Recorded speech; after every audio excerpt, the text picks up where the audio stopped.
बहुत समय पहले की बात है, जब सूर्य धीरे धीरे अस्त हो रहा था और गहरी अंधकार ने एक छोटे से गांव को अपने लपेटे में ले लिया और पूरा गांव अंधकार में हो गया। वहां एक पुरानी हवेली थी। वो हवेली कभी सुंदर हुआ करती थी, लेकिन अब वो हवेली खंडहर बन गया। उसकी दीवारें टूटी हुई थीं और खिड़कियां एक दूसरे से अलग हो गई थीं। वहां कभी लोग रहते थे, लेकिन वे सभी एक एक करके गांव छोड़ दिए थे। कहते हैं कि वहां रात को कुछ अजीब सी आवाजें आने लगती है। गांव वाले सुनते ही डर के मारे अपने घरों में बंद हो जाते थे। लेकिन एक दिन गांव का एक बहादुर युवक अर्जुन ने तय किया कि वह इस रहस्यमय हवेली में जाएगा और उसकी सच्चाई को जानेगा। और अर्जुन ने रात के समय अपना सामान लेकर खंडहर हवेली की ओर आगे बढ़ने लगा। बारिश की बूंदों के साथ गहरे सनसनाहट का सामना किया। बिना किसी उपकरण के उसने महसूस किया कि कुछ अजीब हो रहा है। हवेली में एक अदृश्य ताकत का एहसास हुआ, जो उसे स्पष्ट रूप से दिखाई नहीं दे रहा था। अर्जुन ने एक पुराने कमरे की ओर बढ़ते हुए वहां एक पुरानी किताब मिली। जब उसने उसे खोला तो उसमें वहां रहने वाले लोगों की कहानी थी। उसमें लिखा था कि यहाँ एक पुराने राजा की रानी रहती थी, जिसका प्यारा सा पुत्र था प्रताप। प्रताप ने एक विशेष मंत्र का उपयोग करके अपने माता पिता को अमर बना दिया था।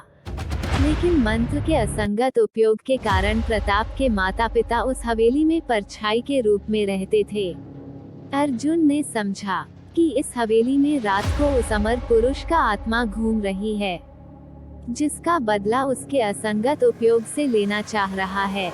और अर्जुन ने मंत्र को पढ़कर एक समझदार योजना बनाई और रात भर ध्यान से मंत्र का उपयोग करते हुए हवेली के अंदर घूमा। धीरे धीरे वह रात के सन्नाटे में उस मंत्र को पढ़ता गया और अचानक वह महसूस करने लगा कि अमर पुरुष की आत्मा उसके चारों ओर में घूम रही है। हवेली के हर कोने से अजीब अजीब आवाजें आ रही थीं, लेकिन अर्जुन ने अपनी ध्यान से मंत्र पढ़ना जारी रखा। धीरे धीरे आत्मा ने उससे बातचीत करना शुरू किया। आत्मा ने बताया कि उसका प्यारा सा पुत्र प्रताप ने विशेष मंत्र का असंगत उपयोग किया था और इसका परिणाम स्वरूप उसके माता पिता अमर हो गए थे, लेकिन उन्होंने उसे सही मार्ग पर लाने का कोई प्रयास नहीं किया। अर्जुन ने आत्मा से बात किया कि कैसे इस समस्या का समाधान हो सकता है। आत्मा ने बताया कि एकमात्र रास्ता यही है कि उस विशेष मंत्र का सही उपयोग करें। अर्जुन ने मंत्र का सही उपयोग सीखने का निर्णय किया और उसने आत्मा से वचन लिया कि वह प्रताप को सही दिशा में मार्गदर्शन करेगा।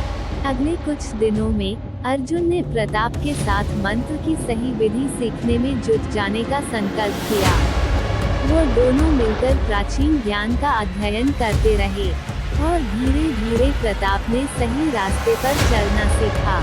समय के साथ प्रताप ने अपने माता पिता को मुक्त कर दिया और हवेली में पुनः रहने के लिए तैयार हो गए।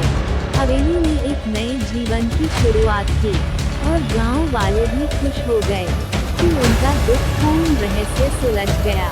मित्रों, इस कहानी से हमें यह शिक्षा मिलती है कि अगर हम ज्ञान का सही उपयोग नहीं करते हैं, तो उसके परिणाम बुरे हो सकते हैं, लेकिन सही मार्गदर्शन और समर्थन के साथ हर कठिनाई को पार किया जा सकता है।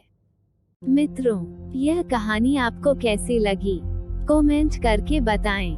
ऐसे ही रोचक कहानियों को जानने के लिए चैनल को सब्सक्राइब करें और लाइक भी करें। किसी और नई कहानी के साथ आपसे फिर मुलाकात होगी।